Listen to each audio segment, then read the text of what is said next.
নমস্কাৰ অন্য এটি ভিডিঅ'লৈ সকলোকে স্বাগতম জনাইছো আজি আমি দশম শ্ৰেণী বিজ্ঞানৰ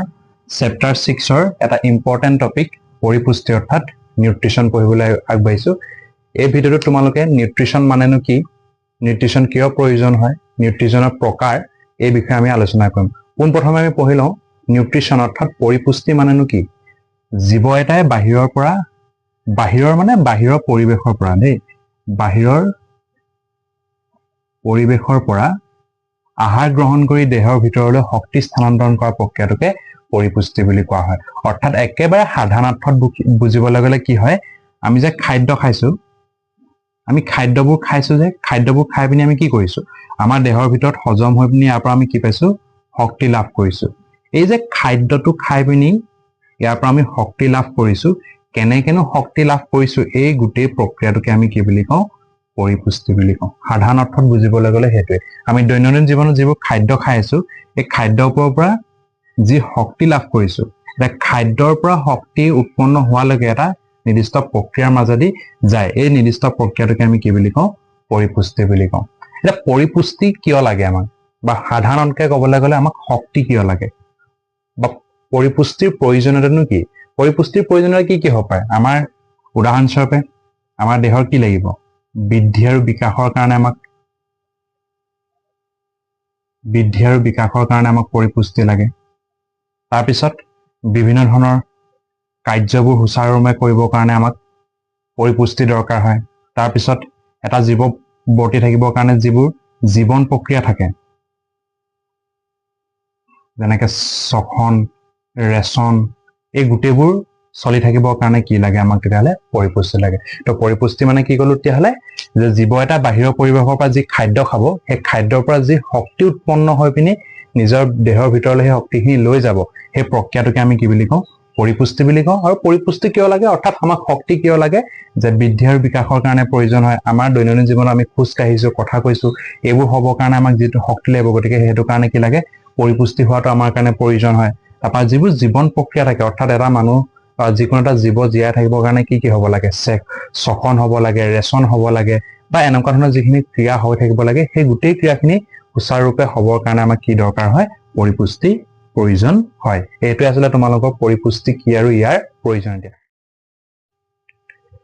পৰিপুষ্টি দুই প্ৰকাৰ থাকে এটা হৈছে স্বপোষীয় পৰিপুষ্টি আনটো হৈছে পৰপোষিত পৰিপুষ্টি এতিয়া স্বপোষীয় পৰিপুষ্টি মানেনো কি হয় চোৱা এই স্ব শব্দটোৰ অৰ্থ হৈছে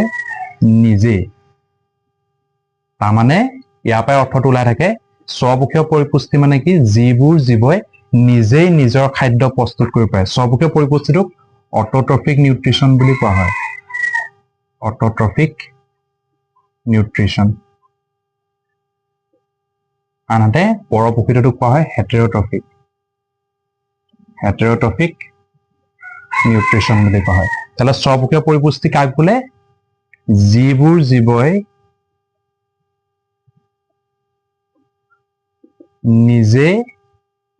নিজৰ খাদ্য কি কৰিব পাৰে নিজৰ খাদ্য প্ৰস্তুত কৰি পুষ্টি লাভ কৰিব পাৰে পুষ্টি লাভ কৰা পৰিপুষ্টিকে আমি কি বুলি কওঁ পৰিপুষ্টিকে স্বপোষীয় পৰিপুষ্টি বোলে তো প্ৰথম তোমালোকৰ পাৰ্থক্য বুলিয়ে কোৱা বা স্বপোষী পৰিপুষ্টিয় ডেফিনেশ্যনটো কি হয় যিবোৰ জীৱই নিজে নিজৰ খাদ্য প্ৰস্তুত কৰি পুষ্টি লাভ কৰে অৰ্থাৎ শক্তি লাভ কৰিব পাৰে সেই প্ৰক্ৰিয়াটোকে আমি কি বুলি কওঁ বা সেই পৰিপুষ্টিটোকে আমি কি বুলি কওঁ স্বপোষীয় পৰিপুষ্টি বুলি কওঁ আনহাতে পৰপোষিত পৰিপুষ্টি কি হ'ব যে মই এটা বাক্য লিখি থৈছো তোমালোকে এটা শব্দ লিখিছো তোমালোকে লিখিবা এইবোৰ কি কয় নোৱাৰে ইহঁতি আনৰ ওপৰত নিৰ্ভৰশীল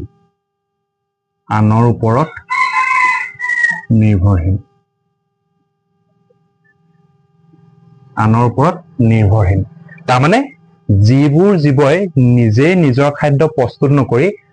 আন জীৱৰ ওপৰত নিৰ্ভৰশীল সেই তেনেকুৱা পৰিপুষ্টিক আমি কি বুলি কওঁ পৰপোষিত পৰিপুষ্টি বুলি কওঁ তাহলে প্ৰথম এটো ডেফিনেশ্যন বুলি ক'ব পাৰা বা পাৰ্থক্য বুলি ক'ব পাৰা যে স্বপোষীয় পৰিপুষ্টি মানে কি যিবোৰ জীৱই নিজে নিজৰ খাদ্য প্ৰস্তুত কৰি পিনি পৰিপুষ্টি লাভ কৰে তাকে আমি স্বপুষ্পীয় পৰিপুষ্টি বুলি কওঁ আৰু যিবোৰ জীৱই আন জীৱৰ ওপৰত নিৰ্ভৰ কৰি পিনি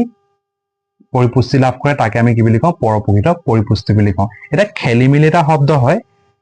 স্বপুষ্পীয় পৰিপুষ্টি আৰু এটা আছে স্বপুষী জীৱ বা পৰপোষী জীৱ ইয়াত পাৰ্থক্যটো বা খেলিমেলিটো কি সৃষ্টি হয় চোৱা স্বপুষ্পীয় পৰিপুষ্টি বুলি ক'লে খাদ্য গ্ৰহণ কৰি পিনি যিটো পুষ্টি লাভ কৰে সেই প্ৰক্ৰিয়াটো হয় সেই প্ৰক্ৰিয়াটোক আমি কি বুলি কওঁ স্বপুষ্পীয় পৰিপুষ্টি বুলি কওঁ আৰু যিবোৰ জীৱ সেই জীৱবোৰক আমি কি বুলি কওঁ স্বপুষী জীৱ বুলি কওঁ অন্যহাতে পৰপোষিত পৰিপুষ্টিটো সেই একেই যিটো প্ৰক্ৰিয়াৰে সিহঁতি আন জীৱৰ পৰা খাদ্য গ্ৰহণ কৰি পিনি পুষ্টি লাভ কৰে সেই প্ৰক্ৰিয়াটোক আমি কি বুলি কওঁ পৰপোষিত পৰিপুষ্টি বুলি কওঁ আনহাতে যিবোৰ জীৱই পৰপোষিত পৰিপুষ্টি কৰে সেইখিনিক কওঁ আমি পৰপোষী জীৱ এইটো খুব খেলিমেলি হয় ডেফিনেশ্যন লিখিলে সদায় মনত ৰাখিবা মই কৈ দিছো তোমালোকে লিখি ল'বা যে স্বপুষীয় পৰিপুষ্টি মানে ডেফিনেশ্যনটো এইটো যদি স্বপুষী জীৱ বুলি আহে তেতিয়া কি বুলি লিখিবা যিবোৰ জীৱই নিজেই নিজৰ খাদ্য প্ৰস্তুত কৰিব পাৰে তেনেবোৰ জীৱকে আমি কি বুলি কওঁ স্বপুষী জীৱ বুলি কওঁ আনহাতে পৰপোষী জীৱ বুলি ক'লে আমি কি বুলি কম যে যিবোৰ জীৱই নিজেই নিজৰ খাদ্য প্ৰস্তুত নকৰি আন জীৱৰ ওপৰত নিৰ্ভৰশীল তেনে জীৱকে আমি কি বুলি কওঁ পৰপোষী জীৱ বুলি কওঁ আৰু পৰিপুষ্টি বুলি আহিলে মানে এনেকে ধৰণে লিখিবা তোমালোকে এইটো মই কৈ দিছো তোমালোকে ইয়াত মই এটা বাক্য এটা অকমানহে লিখি দিছো তোমালোকে বাকিটো এইটো চাই পিনি লিখি ল'বা তো এইটো প্ৰথম ডেফিনেশ্যন বুলি কোৱা বা দুইটাৰ মাজত পাৰ্থক্যটো এইটো তাৰপিছত নেক্সট 2 নম্বৰ পাৰ্থক্যটো হৈছে কি 2 নম্বৰ পাৰ্থক্যটো হৈছে তোমালোকৰ স্বপুষীয় পৰিপুষ্টিত কোনো ধৰণৰ উৎক্ষেপক প্ৰয়োজন নহয় আনহাতে ইয়াত কি হয় উৎক্ষেপক প্ৰয়োজন হয় তাৰমানে উৎক্ষেপক প্ৰয়োজন নহয় মানে অৰ্থটো হৈছে কি যে যেতিয়া ইহঁতি খাদ্যবোৰ গ্ৰহণ কৰিব তাক কি কৰিব লাগিব হজম কৰিব লাগিব কিন্তু স্বপুষীয় জীৱবোৰত তেনেকুৱা ধৰণৰ হজমৰ কোনো কথা নাহে গতিকে ইয়াত কোনো ধৰণৰ উৎক্ষেপক প্ৰয়োজন নহয় আনহাতে পৰপোষিত পৰিপুষ্টিত কিন্তু কি হয় হজম কৰিবৰ কাৰণে কি বিভিন্ন ধৰণৰ কি লাগে উৎক্ষেপকৰ প্ৰয়োজন হয় গতিকে এইটো হৈছে তিহঁতৰ 2 নম্বৰ পাৰ্থক্য তো তোমালোকৰ যদি পৰীক্ষাত স্বপুষীয় পৰিপুষ্টি আৰু পৰপোষিত পৰিপুষ্টিৰ পাৰ্থক্য আহে তোমালোকে এই দুটা লিখি দিবা আৰু 2 নম্বৰ কাৰণে আহে গতিকে এইটোৱে তোমালোকৰ কাৰণে উপযুক্ত এতিয়া যদি আমি উদাহৰণ চাওঁ কোনবোৰ জীৱনো স্বপুষীয় পৰিপুষ্টি কৰে কোনেনো নিজে খাদ্য নিজে প্ৰস্তুত কৰে সেইটো আমি সবে জানো সেইটো হৈছে কোন উদ্ভিদৰ লগতে কিছুমান হেলায়ো অৰ্থাৎ এলগিও কি কৰে প্লেন্টৰ লগতে কিছুমান এলগি অৰ্থাৎ হেলায়ো কি কৰে স্বপুষীয় পৰিপুষ্টি কৰে আনহাতে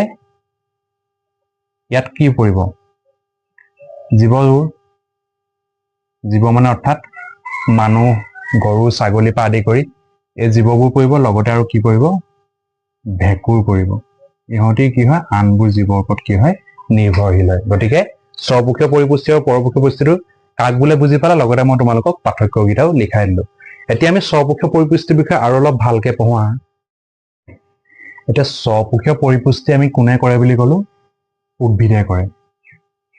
এতিয়া উদ্ভিদে নিজেই নিজৰ খাদ্য প্ৰস্তুত কৰা প্ৰক্ৰিয়াটোক কি বুলি কয় আমি আগতে পাই আহিছো এই নামটো হৈছে কি সালোক সংশ্লেষণ অৰ্থাৎ স্বপুষীয় পৰিপুষ্টি মানে আমি কি বুজিম সাধাৰণ অৰ্থত ক'বলৈ গ'লে সালোক সংশ্লেষণ কৰা বুলি ক'ম স্বপুষীয় পৰিপুষ্টি মানে সালোক উদ্ভিদে কৰিব গতিকে উদ্ভিদে কি প্ৰক্ৰিয়াৰে নিজৰ খাদ্য নিজে প্ৰস্তুত কৰে সালোক সংশ্লেষণ প্ৰক্ৰিয়াৰে নিজৰ খাদ্য নিজে প্ৰস্তুত কৰে এটা সালোক সংশ্লেষণ কাক বোলে হেতৰ ডেফিনেশ্যনটো তোমালোকে আগতে পাই আহিছা যে কি হয় মই তোমালোকক বিজ্ঞানৰে বুজাই দিছো সালোক সংশ্লেষণ হ'বৰ কাৰণে কি লাগে উদ্ভিদজোপাই বায়ুমণ্ডলৰ পৰা কি লয় কাৰ্বন ডাই অক্সাইড লয় অৰ্থাৎ CO2 লয় লগতে কি লয় পানী লয় পানীটো কোনে লয় হিপাৰ সহায়ত কি হয় উদ্ভিদজোপাই পানী লয় আৰু বায়ুমণ্ডলৰ পৰা কি লয় কাৰ্বন ডাই অক্সাইড লয় আৰু লগতে কাৰ উপস্থিত থাকিব লাগিব সূৰ্যৰ পোহৰ অৰ্থাৎ সানলাইট থাকিব লাগিব আৰু এই গোটেই কামখিনি ক'ত হয় পত্ৰহৰিতত হয় অৰ্থাৎ ক্লোৰোফিলত হয় গতিকে আমি ডেফিনেশ্যনটো কি বুলি কওঁ যে সূৰ্যৰ পোহৰৰ উপস্থিতিত উদ্ভিদে কাৰ্বন ডাই অক্সাইড আৰু পানীৰ সৈতে বিক্ৰিয়া কৰি পিনি কি উৎপন্ন কৰে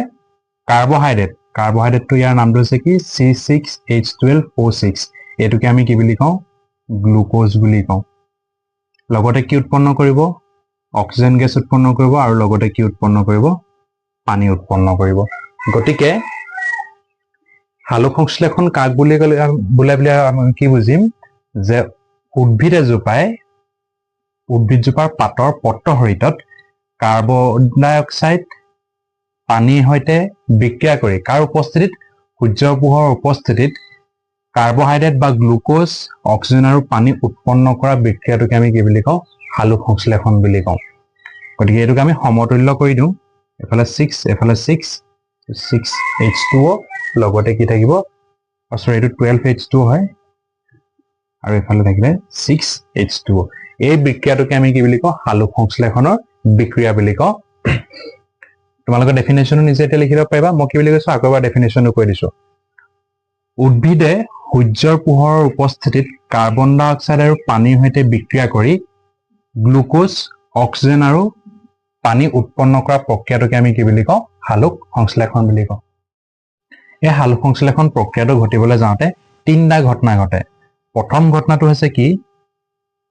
পোহৰ শক্তিক আমি কি কৰিব লাগিব শোষণ কৰিব লাগিব কোনে শোষণ কৰিব পত্ৰহৰিতৰ দ্বাৰা পোহৰ শক্তিক পত্ৰহৰিতৰ দ্বাৰা শোষণ প্ৰথম এইটো কাম হ'ব নেক্সট 2 নম্বৰ কামটো কি হ'ব যে পোহৰ শক্তিক কিহলৈ সলনি কৰিব লাগিব ৰাসায়নিক শক্তিলৈ সলনি কৰিব লাগিব এই পোহৰ শক্তিটোক ৰাসায়নিক শক্তিলৈ সলনি হলেহে ই কি কৰিব এই বিক্ৰিয়াটো সম্পূৰ্ণ কৰিব পাৰিব ৰাসায়নিক শক্তিলৈ ৰূপান্তৰ বা সলনি কৰিলো আৰু লগতে কি হ'ব আৰু পানী এই H2O অণুটো কি হৈ যাব হাইড্ৰজেন আৰু অক্সিজেনলৈ পৃথকীকৰণ তাৰ মানে 2 নম্বৰ ষ্টেপটোত কি হয় তেতিয়া হলে পোহৰ শক্তিক ৰাসায়নিক শক্তিলৈ পৰিৱৰ্তন কৰিব আৰু এই ৰাসায়নিক শক্তিটোৱে কি কৰিব এই যেটো যে পানী অণু আছিল এই পানী অণুটোক মাজতে কি কৰি পেলাব ভাঙি দিব ভাঙি পিনি কি কৰিব এটা হাইড্ৰজেন উৎপন্ন কৰিব এটা বুলি নহয় মানে হাইড্ৰজেন আৰু কিহলৈ উৎপন্ন কৰি দিব অক্সিজেনলৈ বেলেগ বেলেগকে এক পৃথকীকৰণ কৰি দিব আৰু 3 নম্বৰ ষ্টেপটোত কি হয় যেটো যে কাৰ্বন ডাই অক্সাইড আছিল এই কাৰ্বন ডাই অক্সাইডটো বিজাৰণ হৈ পিনি কি উৎপন্ন কৰিব গ্লুকোজ উৎপন্ন কৰিব অৰ্থাৎ কাৰ্বন ডাই অক্সাইড মই CO2 বুলি লিখিছো কাৰ্বন ডাই অক্সাইড বিজাৰণৰ দ্বাৰা কাৰ্বহাইড্ৰেট অৰ্থাৎ মই কাৰ্বহাইড্ৰেট বুলি লিখা মই এটাকে লিখিছো উৎপন্ন এটা বিজাৰণ মানেনো কি বিজাৰণ মানে যেতিয়া এটা যৌগয়ে অক্সিজেন হেৰুৱায় হেতুকে আমি কি বুলি কওঁ বিজাৰণ বুলি কওঁ আৰু বিজাৰণৰ বিপৰীত শব্দটো হৈছে জাৰণ যেতিয়া এটা মৌলয় বা যৌগই কি কৰিব অক্সিজেন লাভ কৰিব তাক আমি জাৰণ বুলি কওঁ আৰু যেতিয়া এই অক্সিজেনটা হেৰুৱাব তাক আমি কি বুলি কওঁ বিজাৰণ বুলি কওঁ তেলে এই কাৰ্বন ডাই অক্সাইডটো কি হয় বিজাৰণ হৈ পিনি কি উৎপন্ন কৰিব এই গ্লুকোজটো উৎপন্ন কৰিব অৰ্থাৎ কাৰ্বহাইড্ৰেটটো উৎপন্ন কৰিব এটা কি হয় এই তিনটা ঘটনা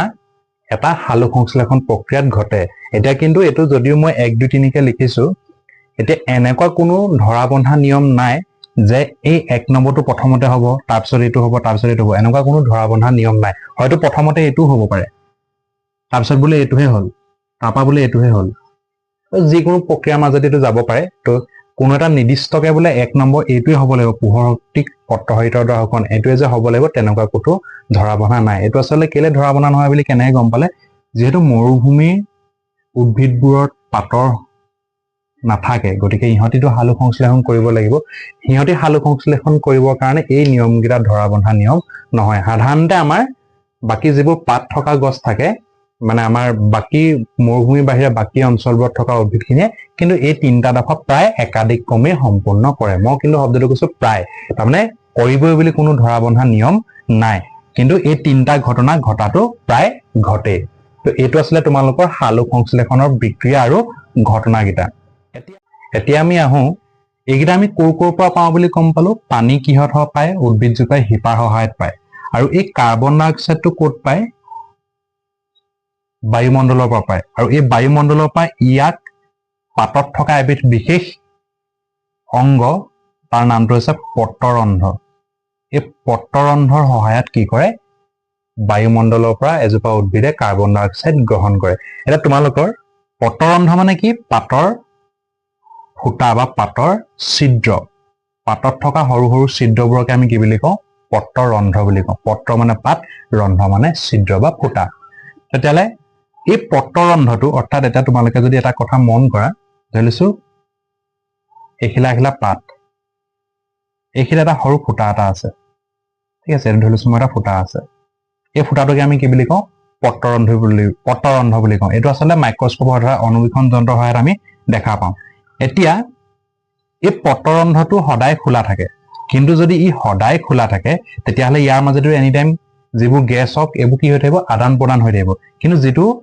উদ্ভিদজোপাৰ কাৰণে লাগতিয়াল নহয় তাৰ কি হয় এই পত্ৰৰন্ধ্ৰটো খোলা বা বন্ধ কৰিবৰ কাৰণে ইয়াক আৱৰি পিনি দুটা এনেকে কোষ থাকে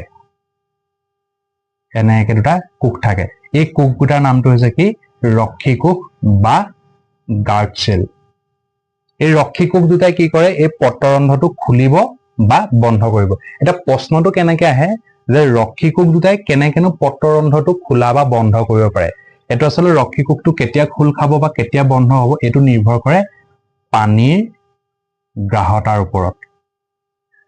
অৰ্থাৎ যেতিয়াই ৰক্ষী কোষ দুটাত পানীৰ গ্ৰাহতা কি হৈ যাব বাঢ়ি যাব তেতিয়াই ইহঁতি কি হৈ যাব এনেকে ৰক্ষী কোষ দুটা আছে নহয় যেতিয়া ইয়াৰ মাজত গ্ৰাহতাটো বাঢ়ি যাব ই এনেকে ফুলি যাব যেতিয়া ই ফুলি যাব তেতিয়া ইয়াৰ মাজত কি হ'ব এই দুৱাৰখন কি হৈ যাব ফুল খাই যাব ফুলি যাব ঠিক আছে বা মেল খাই যায় বুলি লিখিলেও হ'ব মেল খাব ঠিক আছে আৰু যেতিয়া এই পানীৰ গ্ৰাহতাটো কমি যাব কম হয় তেতিয়া এই দুৱাৰখন কি হৈ যায় বন্ধ হৈ যায় অৰ্থাৎ সাধাৰণকে বুজিবলৈ গলে মানে কি হয় চোৱা ধৰিছো এই দুখন ৰক্ষী কোষ দুটা আৰু এইটো হৈছে তোমালোকৰ অহা যোৱা কৰা বাটটো অৰ্থাৎ পত্ৰৰন্ধ্ৰটো যেতিয়া এই ৰক্ষী কোষ দুটাত পানীৰ পৰিমাণটো বাঢ়ি যাব ই লাহে লাহে ক্ৰমান্বয়ে কি হ'ব এনেকে ফুলিবলৈ ধৰিব আৰু যেতিয়া ই এনেকে ফুলি যাব তেতিয়া কি হৈ যায় এই দুৱাৰ মুখখন কি হৈ যায় অহা যোৱা কৰিবৰ কাৰণে খোল খাই যায় অহা যোৱা মানে কি অহা যোৱা কৰিব গেছবোৰ অহা যোৱা কৰিব আৰু যেতিয়া ইয়াৰ পৰা পানীৰ গ্ৰাহতাটো কমি যাব অৰ্থাৎ পানীবোৰ ওলাই গৈ থাকিব তেতিয়া ই আকৌ কি হ'ব আগৰ অৱস্থালৈ আহিব আৰু আগৰ অৱস্থালৈ আহি পিনি কি হৈ যাব ইয়াৰ দুৱাৰ মুখখন বন্ধ হৈ যাব গতিকে প্ৰশ্নটো কি আহে যে পত্ৰৰন্ধ্ৰ খোলা বা বন্ধ কৰাটো কাৰ ওপৰত নিৰ্ভৰ কৰে তেলে ৰক্ষী কোষৰ ওপৰত নিৰ্ভৰ কৰে আৰু ৰক্ষী কোষ দুটাইনো কেনেকে পত্ৰৰন্ধ্ৰটো খোলা বা বন্ধ কৰিব হেতু নিৰ্ভৰ কৰে ইয়াত থকা পানীৰ গ্ৰাহতাৰ ওপৰত তাৰমানে পানীৰ গ্ৰাহতাটো যদি বাঢ়ি যায় তেতিয়াহলে ই মেল খাই যাব আৰু যদি পানীৰ গ্ৰাহতাটো কম হয় তেতিয়াহলে ই কি হৈ যাব বন্ধ হৈ যাব এইগিটাই আছিলে তোমালোকৰ হালুক সংশ্লেষণ বা স্বপক্ষীয় পৰিপুষ্টি আৰু এটা ইম্পৰ্টেন্ট কথা হৈছে কি এতিয়া উদ্ভিদে যে খাদ্য প্ৰস্তুত কৰিছে বা আমি মানুহেও হক খাদ্য প্ৰস্তুত কৰিছো শক্তি পাইছো তাৰ পৰা সেই গোটেই শক্তিখিনি জানো আমি ব্যৱহাৰ কৰিছো নিশ্চয় নাই কৰা উদাহৰণস্বৰূপে বুজিবৰ কাৰণে মই তোমালোকক এটা নাম্বাৰ ধৰি পিনি বুজাইছো এজোপা উদ্ভিদে হক বা এটা প্ৰাণীয়ে হক মানুহে হক ধৰি লৈছো এজোপা উদ্ভিদে দিনটোত 1000টা শক্তি উৎপন্ন কৰিলে এটো বুজাবৰ কাৰণে ধৰি লৈছো দেই 1000টা শক্তি উৎপন্ন কৰিলে আৰু আনহাতে বা 1000 বুলি ধৰি লৈছো 1000 মানুহ শক্তি উৎপন্ন কৰে আনহাতে মানুহেও ধৰি লৈছো 1000 শক্তি উৎপন্ন কৰিলে অৰ্থাৎ খাদ্য খাই পিনি শক্তিটো উৎপন্ন হ'ল এতিয়া এই উদ্ভিদজোপাই কি কৰিলে এই 1000 যি শক্তি উৎপন্ন হৈছিল অৰ্থাৎ যি খাদ্য আছিলে এই 1000 শক্তিৰ ভিতৰত তেওঁ মাত্ৰ বা উদ্ভিদজোপাই মাত্ৰ 700হে ব্যৱহাৰ কৰিলে এইখিনি ইউজ হ'ল ব্যৱহাৰ হ'ল তেতিয়াহ'লে কিমান থাকি গ'ল 300 এটা থাকি গ'ল ঠিক একেধৰণে এটা মানুহে 1000 শক্তি উৎপন্ন কৰি তাৰ পৰা মাত্ৰ কিমান উৎপন্ন ব্যৱহাৰ কৰিলে বুলি ধৰিছো মই 800 ব্যৱহাৰ কৰিলে ইয়াত কি হ'ল 200 থাকি গ'ল এই যে 300 বা 200 থাকি গ'ল এইখিনি ইহঁতি পেলাই দিব জানো নিদিয়ে এহেঁতি কি কৰিব পিছৰ দিনলৈ কি কৰি ৰাখিব সঞ্চিত কৰি ৰাখিব গতিকে ইম্পৰ্টেন্ট কথাটো হৈছে কি এই যে উদ্ভিদে এইখিনি অতিৰিক্ত খাদ্য হয় আচলতে এতিয়া এই উদ্ভিদে যিবোৰ অতিৰিক্ত খাদ্যবোৰ শ্বেতসাৰ অৰ্থাৎ কাৰ্বহাইড্ৰেট হিচাপে সংৰক্ষণ কৰে সঞ্চিত কৰি ৰাখে আৰু মানুহে অতিৰিক্ত খাদ্যবোৰ গ্লাইকোজেন হিচাপে কি কৰি ৰাখে সঞ্চিত কৰি ৰাখে। তো ইয়াত ইম্পৰ্টেণ্ট বুজিবলগীয়া কথাটো হৈছে কি যে যিবোৰ অতিৰিক্ত খাদ্যবোৰ উদ্ভিদে কি হিচাপে সংৰক্ষণ কৰি ৰাখে শ্বেতসাৰ অৰ্থাৎ কাৰ্বহাইড্ৰেটছ, আৰু মানুহে সেই অতিৰিক্ত খাদ্যখিনি কি হিচাপে সংৰক্ষণ কৰি ৰাখে গ্লাইকোজেন হিচাপে সংৰক্ষণ কৰি ৰাখে। এইটো খুব কুৱেশ্যনটো সোধা দেখা যায়। আৰু এটা ইয়াতে ইম্পৰ্টেণ্ট কথা আৰু এটা কৈ থৈ যাওঁ, আমি কি দেখোঁ উদ্ভিদৰ পাতখিলা কেনেকুৱা ৰং দেখোঁ সেউজীয়া ৰং দেখোঁ হয়নে। এই সেউজীয়া ৰংটো কি কাৰণে দেখোঁ বাৰু তোমালোকে এইটো বিষয়ে বিতংকৈ পঢ়ি আহিছা, জাষ্ট এটা জানিবলৈ কৈ থৈ দিওঁ যে সেউজীয়া ৰংটো কি কাৰণে দেখা হয় হৰিত কণাৰ কাৰণে দেখা হয়। হৰিত কণাৰ কাৰণে আমি পাতৰ ৰং কেনেকুৱা দেখোঁ সেউজীয়া দেখোঁ অৰ্থাৎ ক্ল'ৰ'প্লাষ্টৰ কাৰণে। এতিয়া তোমালোকে হয়তো ভাবিব পাৰা যে পাতখিলা দেখোন আমি সেউজীয়াৰ বাহিৰে বেলেগ ৰঙো দেখোঁ। এই হৰিত কণাৰে কেইবাটাও ভাগ আছে, আচলতে সেই ভাগকেইটাৰ কাৰণে আমি কি হয় কেতিয়াবা পাতৰ ৰংটো সেউজীয়া দেখোঁ, কেতিয়াবা পাতটো যেতিয়া আমি মৰহি যায় তেতিয়াও আমি ৰংটো বেলেগ বেলেগ দেখোঁ। গতিকে এইটো বিষয়লৈ আমি নাযাওঁ, জাষ্ট তোমালোকে এটা কথা মনত ৰাখি থবা যে পাতৰ ৰংটো সেউজীয়া কি কাৰণে দেখোঁ আমি হৰিত কণাৰ কাৰণে দেখোঁ। এইটোৱে আছিলে তোমালোকৰ সালোক সংশ্লেষণৰ বা স্বপোষীয় পৰিপুষ্টিৰ কাৰণে ইম্পৰ্টেণ্ট বস্তু। এতিয়া আমি আহোঁ পৰপোষিত পৰিপুষ্টিলৈ। এতিয়া আমি আহোঁ 2 নম্বৰ পৰিপুষ্টি, সেইটো হৈছে পৰপোষিত পৰিপুষ্টি। এতিয়া পৰপোষিত পৰিপুষ্টি মানে কি বুলি কৈছিলোঁ যে যিবোৰ জীৱই আনৰ জীৱৰ ওপৰত নিৰ্ভৰ কৰি পিনি খাদ্য গ্ৰহণ কৰে বা পৰিপুষ্টি লাভ কৰে তাকে আমি পৰপোষিত পৰিপুষ্টি বুলি কওঁ। এতিয়া পৰপোষিত পৰিপুষ্টি 3 প্ৰকাৰৰ থাকে। এটা হৈছে পূৰ্ণগ্ৰাসী পৰিপুষ্টি। তোমালোকৰ এই প্ৰকাৰকেইটা বৰ পৰীক্ষা লিখিবলৈ নাহে, ইয়াৰ উদাহৰণহে আহে। 2 নম্বৰতে আহিলে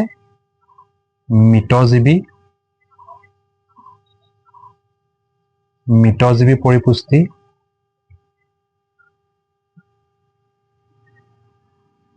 3 নম্বৰতে হৈছে তোমালোকৰ পৰজীৱী পৰিপুষ্টি।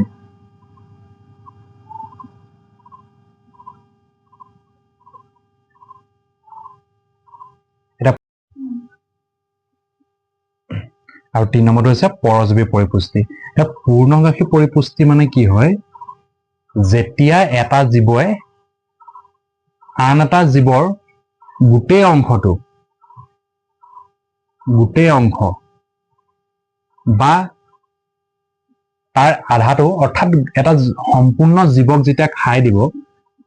তেতিয়াকে আমি তাক কি বুলি কওঁ পূৰ্ণগ্ৰাসী পৰিপুষ্টি বুলি কয়। ইয়াত আচলতে কোনখিনি পৰে, উদাহৰণস্বৰূপে মানুহ, আমিবোৰ বা বিভিন্ন ধৰণৰ বাঘ বা সিংহ এইবোৰক আমি কি বুলি কওঁ পূৰ্ণগ্ৰাসী পৰিপুষ্টিৰ উদাহৰণ বুলি কওঁ। কেলে চোৱা, এতিয়া মানুহে আমি কিবা এটা বস্তু কাৰণে তাক সম্পূৰ্ণকে খাওঁ। অৰ্থাৎ আমি যদি আপেল এটা খাইছোঁ গোটেই সম্পূৰ্ণ আপেল এটা খাইছোঁ, অৰ্থাৎ মন নাই যোৱা আধা দেখৰ খাইছোঁ কিন্তু আমি গোটেই অংশটো খাব পাৰোঁ। গতিকে সেইটো কাৰণে আমি কি বুলি কওঁ, এইটো পূৰ্ণগ্ৰাসী পৰিপুষ্টি বুলি কওঁ। তাৰমানে আমি